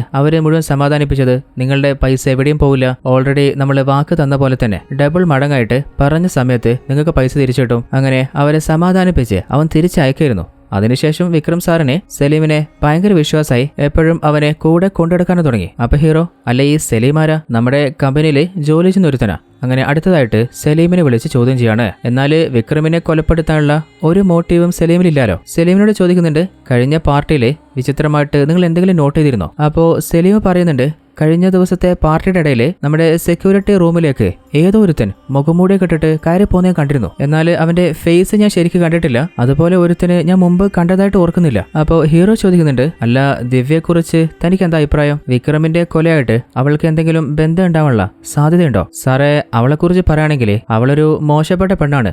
അവൾക്ക് കമ്പനിയിലെ ആരോടെങ്കിലും എന്തെങ്കിലും ദേഷ്യം തോന്നിയാലേ അവൾക്ക് ദേഷ്യം തോന്നിയ ആള് അവളെ റേപ്പ് ചെയ്യാൻ ട്രൈ ചെയ്തെന്നൊക്കെ ഒരു അലിഗേഷൻ പടച്ചുവിടും. എന്നിട്ട് കമ്പനിയിൽ നിന്ന് അവരുടെ ജോലി തെറിപ്പിച്ച് പറഞ്ഞു വിടുകയും ചെയ്യും. ഇനി വിക്രം സാറുമായിട്ട് അവർക്ക് വേറെ എന്തെങ്കിലും പ്രശ്നം ഉണ്ടായിരുന്നോ എന്ന് എനിക്കറിയില്ല. അതിനുശേഷം നമ്മുടെ ഹീറോ വിളിപ്പിക്കുന്നത് ഹീറോയുടെ എക്സ് ലവറായിട്ടുള്ള മായയാണ്. അവളെ ചോദ്യം ചെയ്യുന്നതിന് മുൻപ് ഹീറോയ്ക്ക് ഒരു കാര്യം ഓർമ്മ വരുന്നുണ്ട്. നമ്മുടെ ഹീറോയും മായയും പ്രണയിച്ച സമയത്ത് അവളെ MBBS ആയിരുന്നു പഠിച്ചുകൊണ്ടിരുന്നത്. ഡോക്ടറിന് പഠിച്ച ഒരു പെൺകുട്ടി എന്തിനാ ഒരു ഫിനാൻസ് കമ്പനിയിൽ ജോലി ചെയ്യുന്നത്? ആ ഒരു ചോദ്യം മായയോട് ചോദിക്കുമ്പോൾ എന്തോ കുറച്ചേരം ആലോചിച്ചിട്ട് അവള് പറയുന്നുണ്ട്, എന്റെ ഫാമിലിയുടെ അവസ്ഥ വളരെ മോശമായിരുന്നു. അപ്പോൾ ആ ഒരു സാമ്പത്തിക പ്രശ്നങ്ങളൊക്കെ ഒന്ന് തീർക്കാൻ വേണ്ടിയിട്ടാണ് ഞാൻ ഈ കമ്പനിയിൽ ജോലിക്ക് ചേർന്നത്. അപ്പോൾ ഹീറോ ചോദിക്കുന്നുണ്ട്, അല്ല ആ ഒരു പാർട്ടിയിൽ വെച്ചിട്ട് എന്തെങ്കിലും വ്യത്യസ്തമായിട്ട് നീ നോട്ട് ചെയ്തിരുന്നോ? അല്ലെങ്കിൽ ഇതിനു മുൻപ് വിക്രമിന്റെ ബിഹേവിയറിൽ എന്തെങ്കിലും മാറ്റമുള്ള പോലെ, ആരെങ്കിലും ഭയപ്പെടുന്ന പോലെ? അപ്പോൾ അവള് പറയുന്നുണ്ട്, വിക്രം എല്ലാരോടും വളരെ കൂളായിട്ടാണ് ബിഹേവ് ചെയ്യാറ്. എന്നാൽ മിനിസ്റ്റർ രാജവർദ്ധനില്ലേ, അങ്ങനെ കണ്ടാൽ മാത്രം വിക്രമിന്റെ മുട്ടിടിക്കുന്നത് ഞാൻ ശ്രദ്ധിക്കാറുണ്ട്. അപ്പൊ ഹീറോ, ആഹാ, മിനിസ്റ്ററെ കാണുമ്പോൾ അവന് പേടി തോന്നുന്നുണ്ടെന്നോ? അത് മാത്രമല്ല, മിനിസ്റ്റർ എപ്പോഴൊക്കെ കമ്പനിയിലേക്ക് വന്നാലും ഒന്നില്ലെങ്കിൽ ഗ്രൗണ്ട് ഫ്ലോറിൽ വെച്ചിട്ടാണ് അവർ സംസാരിക്കാറ്, അതല്ലെങ്കിൽ 5th ഫ്ലോറിൽ വെച്ചിട്ട് നമ്മുടെ ഓഫീസ് റൂമിൽ വെച്ചിട്ടോ അല്ലെങ്കിൽ വേറെ ഒരു ഫ്ലോറിൽ വെച്ചിട്ടും അവർ സംസാരിക്കുന്നത് കഴിഞ്ഞ ഒരു വർഷമായിട്ട് ഞാൻ കണ്ടിട്ടേ ഇല്ല. ഒരിക്കൽ അർജന്റായിട്ട് വിക്രം സാറിന്റെ ഒരു സൈൻ വാങ്ങാന് അങ്ങനെ കാണാൻ പോയപ്പോ മിനിസ്റ്റർ രാജവർദ്ധൻ സാറല്ലേ നമ്മുടെ വിക്രമിന്റെയും ദിവ്യയുടെ മേലെ കടിച്ച് കയറുന്നുണ്ടായിരുന്നു. എന്നാൽ എക്സ്ക്യൂസ് ചോദിച്ച് ഞാൻ കയറി ചെന്നപ്പോ അങ്ങേര് അവരോടുള്ള ദേഷ്യം എന്നോടും തീർത്തു. ഞാൻ പെട്ടെന്ന് അവിടുന്ന് സ്കൂട്ടായി. അതുകൊണ്ടാണ് മിനിസ്റ്ററെ കണ്ടാല് വിക്രം ഭയപ്പെടുന്നതായിട്ട് ഞാൻ പറഞ്ഞിരുന്നത്. അപ്പോൾ ഹീറോയ്ക്ക് ഡൗട്ട് തോന്നുന്നുണ്ട്. അതായത് മിനിസ്റ്റർ ആ ഒരു ബിൽഡിംഗിലേക്ക് വന്നാല് ഒന്നുകിൽ ഗ്രൗണ്ട് ഫ്ലോറിൽ അല്ലെങ്കിൽ 5th ഫ്ലോറിൽ ആ ഒരു 2 സ്ഥലത്ത് വെച്ച് മാത്രമേ സംസാരിക്കുന്നുള്ളൂ. അത് മാത്രമല്ല, മിനിസ്റ്ററെ കണ്ടാല് വിക്രമും ദിവ്യയും എന്തിനാ പേടിക്കുന്നത്? ചിലപ്പോ ആ ഒരു കമ്പനിയുടെ ഗ്രൗണ്ട് ഫ്ലോറിലോ അല്ലെങ്കിൽ 5ാമത്തെ നിലയിലോ എന്തെങ്കിലും രഹസ്യം ഉണ്ടെങ്കിലോ? അങ്ങനെ തന്റെ ടീമിനെ കൂട്ടിട്ട് ആ ഒരു കമ്പനിയിലേക്ക് പോവാണ്. ഗ്രൗണ്ട് ഫ്ലോർ ചെക്ക് ചെയ്തപ്പോൾ അവിടുന്ന് പ്രത്യേകിച്ച് ഒന്നും കണ്ടെത്താൻ പറ്റുന്നില്ല. അങ്ങനെ 5ാമത്തെ നിലയിലേക്ക് പോയി നോക്കുമ്പോൾ അവിടെ ഫുള്ള് കാലായി കിടക്കാണ്. അവിടെ വെച്ച് ആരും വർക്ക് ചെയ്യാറൊന്നുമില്ല. അല്ല, ഇവിടെ വന്നിട്ട് ഇപ്പൊ എന്തിനായിരിക്കും അവർ സംസാരിക്കുന്നത്? അപ്പോഴാണ് ഒരു ഏരിയയിലായിട്ട് ചില ജീവികൾ പറക്കുന്ന പോലെ ഹീറോ കാണുന്നത്. അങ്ങനെ വെറുതെ ഇതുപോലെ ജീവികൾ പറക്കാറില്ല. അവിടെയായിട്ട് ആരുടെയെങ്കിലും ഡെഡ് ബോഡി ഉണ്ടാവാനുള്ള സാധ്യത ഉണ്ടെന്ന് ഹീറോയ്ക്ക് തോന്നുന്നുണ്ട്. അങ്ങനെ ആ ഒരു ജീവി എവിടെ നിന്നായിരിക്കും വരുന്നതെന്ന് ശരിക്കൊന്ന് അരിച്ച് പെറുക്കി നോക്കുമ്പോൾ അത് വരുന്നത് ചുമരിന്റെ ഇടയിലെ ഒരു ഹോൾസിൽ നിന്നാണ്. അതിന്റെ ഉള്ളില് എന്തോ ഉണ്ടല്ലോ. അങ്ങനെ ചുമര് പൊളിക്കാൻ പറയാണ്. പൊളിച്ചു നോക്കുമ്പോൾ നമ്മുടെ സനാതൻ പ്രതീക്ഷിച്ച പോലെ തന്നെ അതിന്റെ ഉള്ളില് ഒരു ഡെഡ് ബോഡി ഉണ്ട്. ആഹാ, ഒരു കേസ് അന്വേഷിക്കാൻ വന്നപ്പോ അതിന്റെ ഇടയില് വേറൊരു ബോഡിയോ? അടുത്ത കേസോ? ഈ ഒരു ബോഡി ആര് ധരിക്കുന്നു? ഷോക്കായിട്ട് ഇൻസ്പെക്ടർ ചോദിക്കുമ്പോൾ നമ്മുടെ ഹീറോ സനാതൻ പറയുന്നുണ്ട്, ഇനിയാണ് യഥാർത്ഥ കേസ് അന്വേഷണം ആരംഭിക്കാൻ പോകുന്നത്. അങ്ങനെ ആ ഒരു ഡെഡ് ബോഡി ഫോറൻസിക് ലാബിലേക്ക് മാറ്റിയിട്ട് ചെക്ക് ചെയ്യുന്നുണ്ട്. ആ ഒരു ഡോക്ടർ പറയുന്നുണ്ട്, ഈ ഒരു ബോഡി ചെക്ക് ചെയ്തിട്ട് എനിക്ക് മനസ്സിലായത് എന്താന്ന് വെച്ചാല് ഇയാളെ ആരോ വളരെ മൃഗീയമായിട്ട് അടിച്ചു കൊലപ്പെടുത്തിയതാണ്. ഇത് എന്തായാലും ഒരു പുരുഷന്റെ ബോഡിയാണ്. ഇങ്ങനെ മരണപ്പെട്ടിട്ട് എന്തായാലും കുറച്ചധികം നാളായി, ഏകദേശം ഒരു 6 മാസം കഴിഞ്ഞിട്ടുണ്ടാവും. അതുകൊണ്ട് തന്നെ ബോഡിയും ഫേസും ഏകദേശം അഴുകി തീർന്നിട്ടുണ്ട്. അതുകൊണ്ട് തന്നെ ആരാണെന്ന് മനസ്സിലാക്കാൻ പറ്റുന്നില്ല. അപ്പോൾ ഹീറോ ചോദിക്കുന്നുണ്ട്, അല്ല ഡോക്ടറെ, നമുക്ക് ആ ഒരു ഫേസ് റീകൺസ്ട്രക്ട് ചെയ്തെടുക്കാൻ പറ്റുമോ? അപ്പോൾ ഡോക്ടർ, അത് എന്തായാലും ചെയ്യാൻ പറ്റും, എന്നാൽ പെട്ടെന്നല്ല, ഒരു 2-3 ദിവസം വേണം. അപ്പോൾ ഹീറോ, ആയിക്കോട്ടെ, അങ്ങനെയാണെങ്കിലേ ഡോക്ടർ അതിന്റെ പരിപാടി നോക്ക്. അതിന്റെ ശേഷം ഇനിയിപ്പോ ആര്യ ചോദ്യം ചെയ്യാൻ ബാക്കിയുള്ള നമ്മുടെ മിനിസ്റ്റർ രാജവർദ്ധനയല്ലേ? അങ്ങനെ നേരെ അങ്ങേരെ മീറ്റ് ചെയ്യാൻ പോയിട്ട് അങ്ങേരോട് ചോദിക്കുന്നുണ്ട്, അല്ല സാറേ, നിങ്ങളും VC കമ്പനിയായിട്ട് എങ്ങനെയാ റിലേഷൻ സ്റ്റാർട്ടായത്?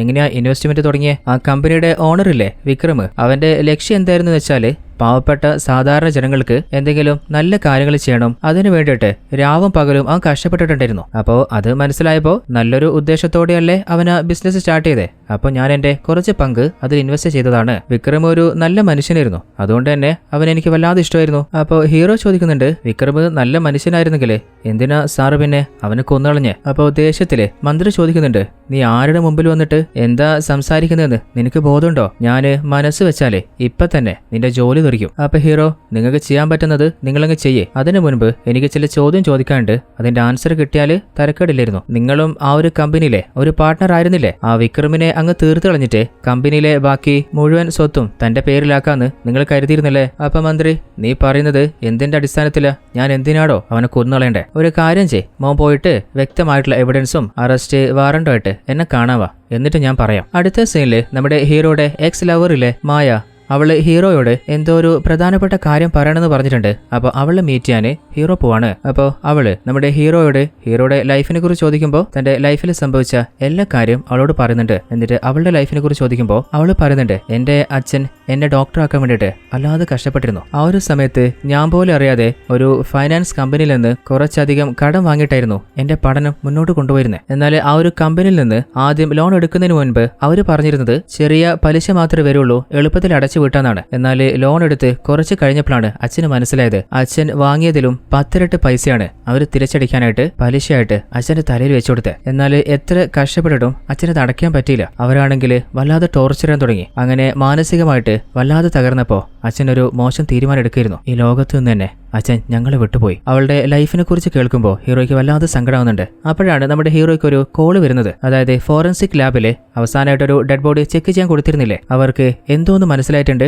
ഉടനെ ലാബിലേക്ക് വരാൻ പറയാണ്. അപ്പോൾ ദിവ്യയോട് എനിക്ക് പ്രധാനപ്പെട്ട ഒരു ജോലിയുണ്ട്, ഞാൻ പോയിട്ട് വരാമെന്ന് പറഞ്ഞ് പോകാൻ ഇറങ്ങുമ്പോഴാണ് അല്ല ദിവ്യ MBBS പഠിച്ചതല്ലേ, ചിലപ്പോൾ തന്റെ അന്വേഷണത്തില് ഇവളെ ഹെൽപ്പ് ചെയ്താലോ, അങ്ങനെ അവളോടും തന്റെ കൂടെ വരാൻ പറയാണ്. അങ്ങനെ രണ്ടുപേരും കൂടി ലാബിലേക്ക് പോകാൻ ഇറങ്ങുമ്പോൾ ഫ്രണ്ടായിട്ടുള്ള ഇൻസ്പെക്ടർ ചോദിക്കുന്നുണ്ട്, അല്ല സനാഥ എന്താ ഇവളെ കൂട്ടിട്ട് എപ്പോഴും ചുറ്റുന്നത്? അപ്പൊ ഹീറോ പറയുന്നുണ്ട്, ഇവള് കുറ്റം ചെയ്തെന്ന് ഉറപ്പിക്കാൻ പറ്റില്ല, ഇവള് സസ്പെക്ട് മാത്രല്ലേ, അത് മാത്രല്ല ഇവളൊരു ഡോക്ടറുമാണ്, നമ്മുടെ അന്വേഷണത്തില് ഇവൾക്ക് നമ്മളെ ഹെൽപ്പ് ചെയ്യാൻ പറ്റും. അങ്ങനെ ഉള്ളിലേക്ക് പോയിട്ട് ചെക്ക് ചെയ്യുമ്പോൾ ആ ഒരു ഡെഡ് ബോഡിയിലെ അതിന്റെ ശരീരത്തിലായിട്ട് എന്തോ നൂല് പോലെ കാണുന്നുണ്ട്. ഇനിയിപ്പോ സാധാരണ വല്ല തുണിയുടെ പീസോ അല്ലെങ്കിൽ നൂലും ആയിരുന്നെങ്കിൽ ബോഡി അഴുകി ചേർന്നപ്പോൾ തന്നെ ആ ഒരു നൂലും അലിഞ്ഞു പോയിരുന്നു. ആ ഒരു ഡോക്ടേഴ്സ് പറയുന്നുണ്ട്, എന്തുകൊണ്ടാണ് ഈ ഒരു നൂല് മാത്രം അഴുകി പോവാത്തതെന്ന് നമുക്ക് മനസ്സിലാവുന്നില്ല. ഇതെന്തായാലും സാധാരണ നൂലല്ല, അത് മാത്രല്ല അതൊരു ഡിസൈനിലാണ് തുന്നിയിട്ടുള്ളത്. മൊത്തത്തിൽ നോക്കുമ്പോൾ ജെ എന്നൊരു അക്ഷരമില്ലേ, ആ ഒരു ലെറ്റർ പോലെയാണ് നമുക്ക് തോന്നുന്നത്. അപ്പൊ ഹീറോ ചിന്തിക്കുന്നുണ്ട്, അല്ല ജയിൽ സ്റ്റാർട്ട് ചെയ്യുന്ന എന്ത് കമ്പനിയാ, അല്ലെങ്കിൽ ഏത് തരം തുണി ഉണ്ടാവുക? അപ്പോ ദിവ്യ ചോദിക്കുന്നുണ്ട്, ഇനിയിപ്പോ അത് ജാഗ്വാർ ആയിക്കൂടെ, അതായത് കാറിലെ കാറിന്റെ ഉള്ളിലെ ഇന്റീരിയർ പാർട്സ് വല്ലതായിക്കൂടെ? അപ്പോ ഹീറോ പറയുന്നുണ്ട്, ഈ ഒരു വർഷത്തിനിടയില് ജാഗ്വാർ കാറിലെ ആരൊക്കെയാണോ ഈ ഒരു ഡിസൈനിലെ ഇന്റീരിയർ മാറ്റിയിട്ടുള്ളത് അവരുടെ ഡീറ്റെയിൽസ് ഉടനെ കളക്ട് ചെയ്യേ. അങ്ങനെ ഡീറ്റെയിൽസ് കളക്ട് ചെയ്തിട്ട് ഹീറോ ചെക്ക് ചെയ്തോണ്ടിരിക്കുമ്പോൾ നമ്മുടെ രാജവർദ്ധൻ മിനിസ്റ്റർ ഇല്ലേ, അങ്ങേരും ഒരു 6-7 മാസം മുമ്പ് തന്റെ ജാഗ്വാർ കാറിലെ ഇന്റീരിയർ മാറ്റിയിരുന്നു, അതും ഏകദേശം ഇതേ ഡിസൈനിലായിരുന്നുവെന്ന് അവര് കണ്ടുപിടിക്കുകയാണ്. ആഹാ, എങ്ങനെയൊക്കെ ചുറ്റിത്തിരിഞ്ഞാലും അവസാനം കേസ് വന്ന് നിൽക്കുന്നത് നമ്മുടെ രാജവർദ്ധൻ മന്ത്രിയുടെ മുമ്പ് തന്നെയാണല്ലോ. അപ്പോഴാണ് നമ്മുടെ ഡോക്ടേഴ്സ് പറയുന്നത്, ഓൾറെഡി അവര് ചെക്ക് ചെയ്തിട്ടുണ്ടായിരുന്ന ആ ഒരു ഡെഡ് ബോഡിയിലെ ആ ഡെഡ് ബോഡിയുടെ ഫേസ് റീകൺസ്ട്രക്ട് ചെയ്തെടുത്തിട്ടുണ്ട്. അങ്ങനെ ഹീറോയിൻ ടീം ചെക്ക് ചെയ്യുമ്പോൾ അത് വേറെ ആരുമല്ല, കാണാതെ പോയ നമ്മുടെ രാജവർദ്ധന്റെ PA ചോട്ടയുടെ ഫേസ് ആണ്. അതായത് രാജവർദ്ധന്റെ കീഴില് കുറച്ച് വർഷമായിട്ട് PA ആയിട്ട് ചോട്ട വർക്ക് ചെയ്തുകൊണ്ടിരിക്കുകയായിരുന്നു. എന്നാൽ 6 മാസം മുമ്പാണ് അവനെ കാണാതാവുന്നത്. അതിന്റെ പിന്നില് മന്ത്രി രാജവർദ്ധനെ കൈയുണ്ടെന്ന് ചോട്ടയുടെ ഭാര്യ പോലീസ് സ്റ്റേഷനിലെ കംപ്ലൈന്റ് തന്നിരുന്നു. എന്നാൽ അങ്ങനെ ഒരു മിനിസ്റ്റർ ആയിരുന്നില്ലേ, അതുമാത്രല്ല ചോട്ടയുടെ ബോഡി കണ്ടെത്താനും പറ്റിയിട്ടില്ല. അയാളുടെ പവർ കൊണ്ടും വ്യക്തമായിട്ടുള്ള എവിഡൻസ് ഇല്ലാത്തതുകൊണ്ടും കേസ് അന്ന് അന്വേഷിക്കാനേ പറ്റിയില്ല. അടുത്ത സീനില് നമ്മുടെ ഹീറോ ചോട്ടയുടെ ഭാര്യ രേഖയെ വിളിപ്പിക്കുകയാണ്. എന്നിട്ട് ചോദിക്കുന്നുണ്ട്, അവസാനമായിട്ട് നിങ്ങളുടെ ഹസ്ബൻഡിനെ നിങ്ങൾ എപ്പോഴായിരുന്നു കണ്ടിട്ടുണ്ടായിരുന്നത്? അവര് പറയുന്നുണ്ട്, ഏകദേശം ഒരു 6 മാസം മുമ്പാണ്. അപ്പൊ ഹീറോ അവസാനമായിട്ട് പോകുന്നതിന് മുൻപ് അങ്ങേർക്ക് എന്തെങ്കിലും പ്രശ്നം ഉണ്ടായിരുന്നതായിട്ടോ അല്ലെങ്കിൽ ഇന്ന സ്ഥലത്തേക്കാണ് പോകുന്നത് അങ്ങനെ എന്തെങ്കിലും പറഞ്ഞിരുന്നോ, ഒരു ഫോണെങ്കിലും ചെയ്തിരുന്നോ? അവര് പറയുന്നുണ്ട്, അങ്ങനെ ഒന്നും പറഞ്ഞിട്ടുമില്ല, ഫോൺ വിളിച്ചിട്ടുമില്ല. അപ്പോൾ ഹീറോ പറയുന്നുണ്ട്, 6 മാസം മുമ്പ് കാണാതെ പോയെന്ന് പറഞ്ഞോ നിങ്ങളുടെ ഹസ്ബൻഡില്ലേ, അവരുടെ ബോഡി പോലീസ് കണ്ടെത്തിയിട്ടുണ്ട്. നിങ്ങൾക്കറിയുന്ന സത്യങ്ങൾ പറഞ്ഞാൽ മാത്രമേ പോലീസിന് നിങ്ങളുടെ ഹസ്ബൻഡിനെ കൊലയാളി എളുപ്പത്തിൽ കണ്ടുപിടിക്കാൻ പറ്റുള്ളൂ. അപ്പോൾ രേഖ പറയുന്നുണ്ട്, അവസാനമായിട്ട് എന്റെ ഹസ്ബൻഡ് എന്റെ കയ്യിലൊരു 4 ഫോട്ടോ തന്നിട്ടുണ്ടായിരുന്നു. ആ ഒരു ഫോട്ടോ കാണുമ്പോൾ തന്നെ അറിയാം കുറച്ചധികം വർഷങ്ങൾക്ക് മുൻപ് എടുത്ത ഫോട്ടോസ് ആണത്. അതിലുള്ളത് ആരൊക്കെയാന്ന് വെച്ചാല് നമ്മുടെ വിക്രം, അതുപോലെ ദിവ്യ, അവരൊരു സാധാരണ മിഡിൽ ക്ലാസ് ഫാമിലി പോലെയാണുള്ളത്. ആ ഒരു സമയത്ത് നമ്മുടെ മന്ത്രിയിലെ അങ്ങേര് MLA ആയിരുന്നു. കുറച്ച് വർഷങ്ങൾക്ക് മുൻപ് ഇവരുടെ അവസ്ഥ ഇങ്ങനെയായിരുന്നെങ്കിൽ അവരുടെ 3 പേരുടെയും ലൈഫ് ഇത്രത്തോളം റിച്ച് ആയതിന് പിന്നിലെ എന്തൊക്കെയോ രഹസ്യം ഉണ്ടല്ലോ. അപ്പോഴാണ് ആ ഒരു ഫോട്ടോയുടെ പിന്നിലായിട്ട് ഒരു QR കോഡ് നമ്മുടെ ഹീറോ കാണുന്നത്. അല്ല ഇതെന്തായിരിക്കും? അങ്ങനെ നമ്മുടെ ഹീറോ ആ ഒരു QR കോഡ് സ്കാൻ ചെയ്യുമ്പോൾ ഹീറോയ്ക്ക് ചില കാര്യങ്ങൾ മനസ്സിലാവാണ്. അതെന്താണെന്ന് ഫ്ലാഷ് ബാക്ക് ആയിട്ട് നമ്മളെ കാണിക്കുകയും ചെയ്യുന്നുണ്ട്. 12 വർഷങ്ങൾക്ക് മുൻപ് MLA ആയ രാജവർദ്ധനെ കാണാനായിട്ട് വിക്രം കയ്യിലൊരു ബാഗുമായിട്ട് വരികയാണ്. അന്ന് വിക്രമിനെ കാണാനാണെങ്കിൽ ഒരു പിച്ചക്കാരൻ ലുക്കാണ്. അപ്പൊ നീ ഏതാടാ, എന്ത് ധൈര്യത്തിലാ MLA വീട്ടിലേക്ക് വന്നതെന്ന് ചോദിച്ച് അന്ന് ചോട്ട ഓടിക്കാൻ നോക്കിയപ്പോ വിക്രം പറഞ്ഞത്, സാറേ എനിക്ക് MLA കണ്ടേ മതിയാവൂ, ഞാനും അദ്ദേഹത്തിന്റെ ജാതിയാണ്, അതുമാത്രല്ല അദ്ദേഹത്തിന്റെ മണ്ഡലത്തിലാണ്, അദ്ദേഹവുമായിട്ട് ഒരു പ്രധാനപ്പെട്ട ബിസിനസ് ഡീലിംഗ് സംസാരിക്കാനുണ്ട്. അപ്പൊ ചോട്ട, അല്ല നീ പോയിട്ട് MLA സാറുമായിട്ട് ബിസിനസ് ഡീലിംഗോ തള്ളി മറിക്കാതെ വന്നിടത്തേക്ക് തന്നെ തിരിച്ചു പോകാൻ നോക്ക്. എന്നാൽ ആ ഒരു കാഴ്ച നമ്മുടെ രാജവർദ്ധൻ കണ്ടിട്ട്, അല്ല അവൻ എന്താ പറയാനുള്ളത് നോക്കാലോ, അവനോട് ഉള്ളിലേക്ക് വരാൻ പറ. എന്നിട്ട് അങ്ങേര് ചോദിക്കുന്നുണ്ട്, അല്ല മോനെ നിന്റെ കയ്യിലെ ബാഗിൽ എന്താ, നിനക്ക് എന്താ ഇത്രക്ക് പ്രധാനപ്പെട്ട കാര്യം പറയാനുള്ളത്? ആ ഒരു ബാഗ് തുറന്നു നോക്കുമ്പോൾ അതിൽ കെട്ടുകണക്കിന് പൈസയുണ്ട്. അതായത് ഇതിനു മുൻപ് തന്നെ വിക്രം ഒരു ഫ്രോഡ് പരിപാടി ചെയ്ത് ഉണ്ടാക്കിയ പൈസയാണിത്. കുറച്ചൊന്നുമല്ല, 5 കോടിയോളം അവൻ ഉണ്ടാക്കിയിട്ടുണ്ട്. എന്നാൽ ആ ഒരു 5 കോടി അവന് മതിയാവുന്നില്ല, അതിന്റെ 100 ഇരട്ടി ഉണ്ടാക്കാനുള്ള ഒരു പ്ലാനുമായിട്ടാണ് അവൻ വന്നിട്ടുള്ളത്.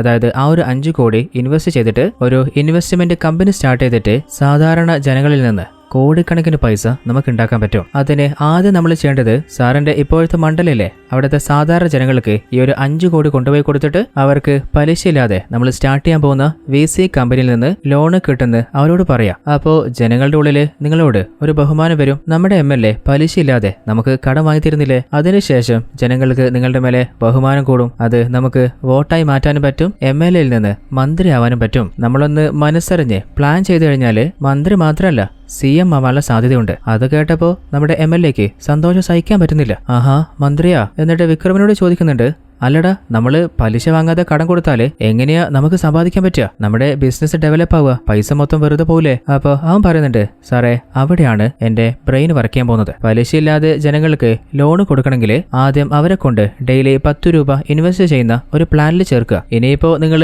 ലോണ് വാങ്ങിയാലും ഇല്ലെങ്കിലും നിങ്ങൾ അടയ്ക്കുന്ന ഇൻവെസ്റ്റ്മെന്റിന് നിങ്ങൾക്ക് കുറേയധികം ബെനിഫിറ്റുകൾ കമ്പനിയിൽ നിന്ന് കിട്ടാൻ പോകുന്നുണ്ടെന്ന് ഒരു കെട്ടുകഥ അങ്ങ് തള്ളിവിടുക. അപ്പോൾ അവരുടെ നടക്കാത്ത പല ആഗ്രഹങ്ങളും നടക്കുന്നു. അവർക്ക് പെട്ടെന്നൊരു പ്രതീക്ഷ ഉണ്ടാവും, അവരെടുത്ത് ചാടിക്കോളും. അത് കേട്ടപ്പോ MLA, ആഹാ നിന്റെ ഐഡിയ കൊള്ളാല, എന്നാല് നീ പറഞ്ഞ പോലെ 10 രൂപ വാങ്ങിയിട്ട് എന്നാടാ നമ്മളെ പൈസ ഉണ്ടാക്കുക? അവസാനം കുഴി പോയി കിടക്കുമ്പോളാ. അപ്പൊ വിക്രം പറയുന്നുണ്ട്, സാറേ നിങ്ങളെ കണക്ക് വളരെ മോശാട്ടാ. ചാക്കോ മാഷ പഠിപ്പിച്ചേ, ഒരാള് 10 രൂപ തന്നാല് അത് 10 രൂപ, എന്നാല് 10 ലക്ഷം പേര് 10 രൂപ തന്നാല് ഒരു ദിവസം നമ്മുടെ കമ്പനിയുടെ ഇൻവെസ്റ്റ്മെന്റ് എത്ര വരും? 1 കോടി രൂപ വരും. ആഹാ ഡെയിലി 1 കോടിയാ? നമ്മുടെ രാജവർദ്ധന്റെ തൊട്ടരികിലായിട്ട് ദിവ്യ ഇരിക്കുന്നുണ്ട്.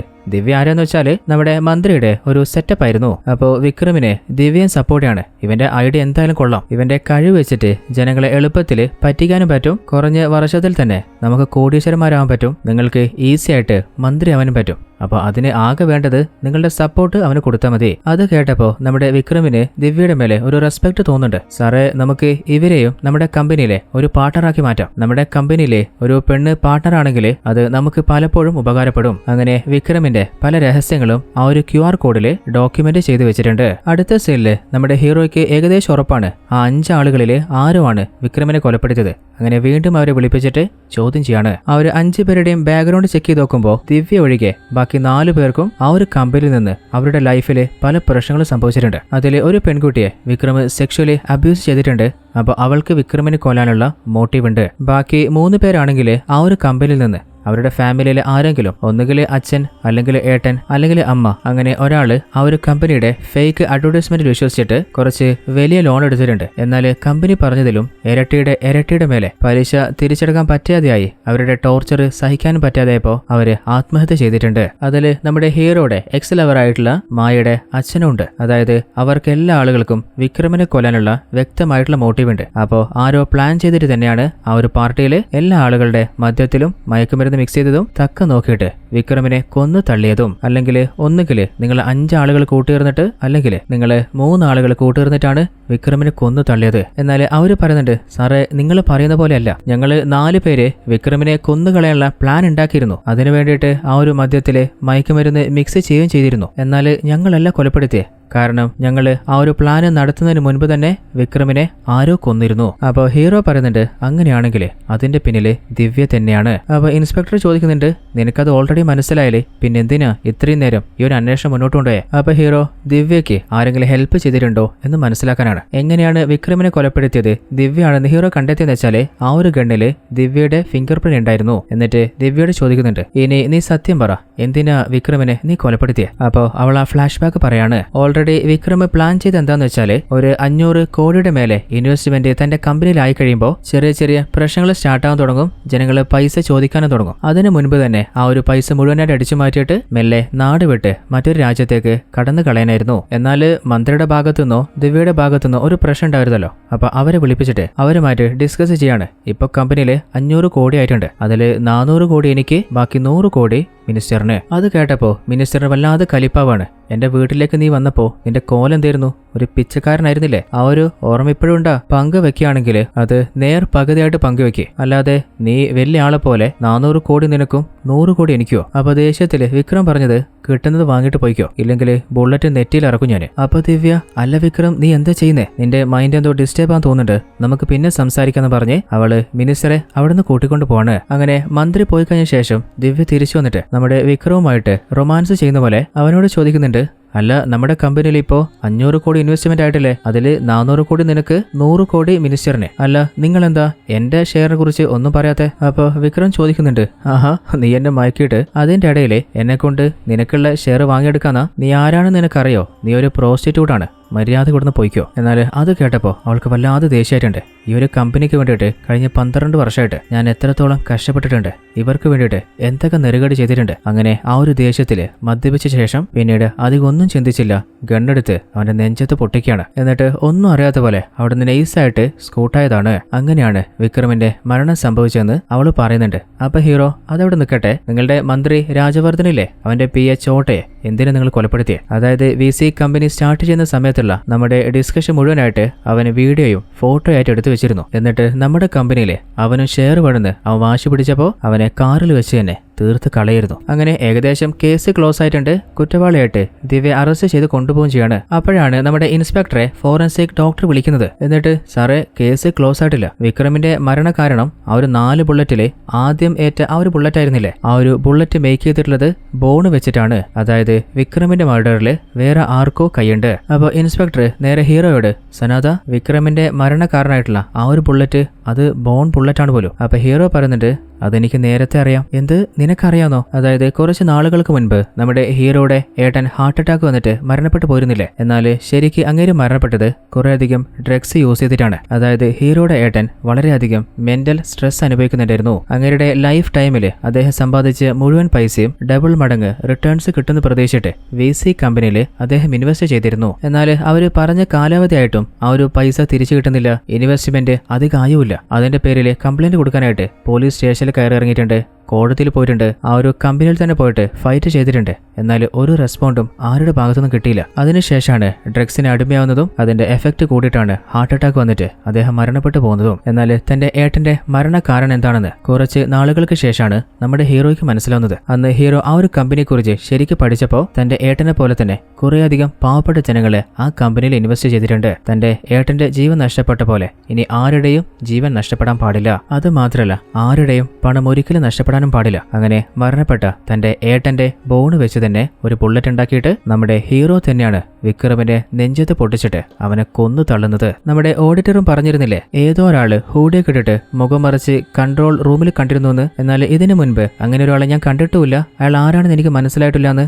അത് വേറെ ആരുമല്ല, നമ്മുടെ ഹീറോ സനാതൻ തന്നെയായിരുന്നു. അതിനുശേഷമാണ് വിക്രമിന്റെ കൊലപാതക കേസ് നമ്മുടെ ഹീറോയ്ക്ക് ഹാൻഡിൽ ചെയ്യുന്നത്. അങ്ങനെ ഹീറോ പോയി നോക്കുമ്പോൾ അവന്റെ നെഞ്ചത്ത് 4 ബുള്ളറ്റ് ഉണ്ട്. എന്നാൽ ഹീറോ ആണെങ്കിൽ ഒറ്റ പ്രാവശ്യമല്ലേ ഷൂട്ട് ചെയ്തിട്ടുള്ളൂ. അപ്പോൾ വിക്രമിനെ രണ്ടാമത് ഷൂട്ട് ചെയ്തത് ആരാണെന്ന് കണ്ടുപിടിക്കുക, അവന്റെ തലയിൽ ആ ഒരു കേസ് വെച്ചു കൊടുക്കുക. അങ്ങനെ തന്റെ ഏട്ടന്റെ മരണത്തിന് ഹീറോ പക വീട്ടുകയും ചെയ്തിട്ടുണ്ട്. കുറ്റവാളിയായിട്ട് ദിവ്യയെ അറസ്റ്റ് ചെയ്യുകയും ചെയ്തിട്ടുണ്ട്. ഇതോടുകൂടി ഈ ഒരു കഥ ഇവിടെ അവസാനിക്കുകയാണ്. അപ്പോൾ എങ്ങനെയുണ്ടായിരുന്നു കഥ? നിങ്ങൾ പ്രതീക്ഷിച്ച പോലെ ആവശ്യത്തിന് ട്വിസ്റ്റുകളൊക്കെ ഉള്ള ഒരു അടിപൊളി ഇൻവെസ്റ്റിഗേഷൻ ത്രില്ലർ ആയിരുന്നില്ലേ? വീഡിയോ ഇഷ്ടപ്പെട്ടാൽ എല്ലാ കൂട്ടുകാരും മറക്കാതെ ഒന്ന് ലൈക്ക് ചെയ്തേക്കണേ. അതുപോലെ നിങ്ങളുടെ കൂട്ടുകാരിലേക്ക് നമ്മുടെ ട്വിസ്റ്റ് മലയാളം എന്ന ചാനൽ ഒന്ന് പരിചയപ്പെടുത്തുക. വീഡിയോ ഒന്ന് ഷെയർ ചെയ്ത് സപ്പോർട്ടും ചെയ്യുക. മറ്റൊരു അടിപൊളി കഥയിൽ നമുക്ക് നാളെ തന്നെ കണ്ടുമുട്ടാം. അതുവരേക്കും ടാറ്റ, ബൈ ബൈ.